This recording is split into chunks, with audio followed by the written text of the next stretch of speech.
नमस्कार, welcome to my channel.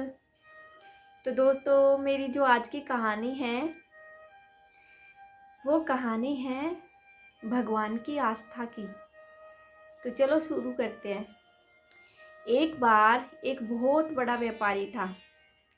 उस व्यापारी के यहाँ एक नौकर काम करता था जो कि भगवान का बहुत बड़ा भगत था।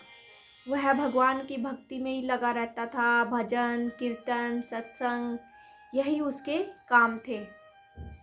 तो भगवान का बहुत बड़ा भक्त होने के कारण सेठ जो है उस पर बहुत विश्वास करता था और वो है भी उसी लायक था। वो बहुत ईमानदार था। एक दिन उस नौकर ने उस व्यापारी को कहा कि मालिक, मैं कुछ दिनों के लिए भगवान जगन्नाथ की यात्रा पर जाना चाहता हूँ। तो व्यापारी ने कहा कि कोई बात नहीं भाई, तुम चले जाओ। मैं ठहरा बिजी आदमी, मैं बहुत बिजी रहता हूँ व्यापार में। मुझ जैसों को तो कहाँ भगवान के लिए टाइम है। तुम चले जाओ और ये लो 100 रुपये मेरे नाम के भगवान के मंदिर में चढ़ा देना। तो उसने 100 रुपये लिए और वो यात्रा के लिए निकल पड़ा। रास्ते में उसने देखा कि जो भजन मंडली थी, कीर्तन मंडली थी, वो भगवान का नाम लेते हुए, हरी हरी बोलते हुए, गाने गाते हुए, भजन गाते हुए आगे जा रहे थे, मौज मस्ती करते हुए। तो रास्ते में उसको बहुत सारी ऐसे भक्तों की टोलियां मिली। तो वो भी हरी हरी बोल के भगवान को ध्यान करते हुए आगे बढ़ रहा था। थोड़ी दूर चलने पर उसको एक भजन मंडली मिली। वो ऐसे ही हरी हरी बोल के भगवान का नाम लेके भजन गाते हुए जा रहे थे। उसने भी वहाँ पे खूब मनोरंजन किया, खूब इंजॉय किया भगवान का नाम लेते हुए।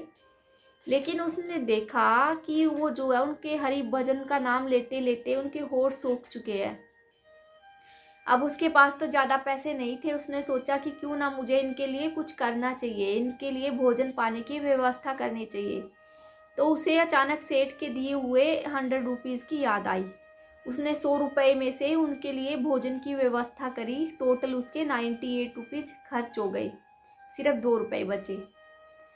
तो वो मन मन में सोचने लगा कि ये तो सेठ ने मुझे भगवान जगन्नाथ के मंदिर में चढ़ाने के लिए दिए थे, अब मैं क्या करूँगा। फिर उसने उधर सोचा कि सेठ तो मेरे से ये पूछेगा कि हाँ मेरे रुपए चढ़ा दिए थे। तो वो कौन सा ये पूछेगा कि 100 रुपये चढ़ा दिए थे, मैं बोल दूंगा चढ़ा दिए थे। तो वो 2 रुपये ले जाकर भगवान जी के मंदिर में चढ़ा देता है और कहता है कि भगवान जी ये सेठ ने भेजे हैं। तो उधर उसी रात व्यापारी के सपने में भगवान जगन्नाथ जी आते हैं और उनसे बोलते हैं कि मुझे तुम्हारे भेजे हुए 98 रुपये मिल गए हैं। और ऐसा कहकर वो अंतर्धान हो जाते हैं। व्यापारी सोचता रहता है कि मेरा नौकर जो है वो तो बहुत ईमानदार है। फिर उसने 2 रुपये का क्या किया, उसने 2 रुपये का क्या किया होगा, कहाँ खर्च कर दिए होंगे जो उसने 98 रुपीज़ भगवान के मंदिर में चढ़ाए। तो यही वो सोचता रहता है। कुछ दिन टाइम बीत जाते हैं। वो जो नौकर था उसका यात्रा से वापस आता है।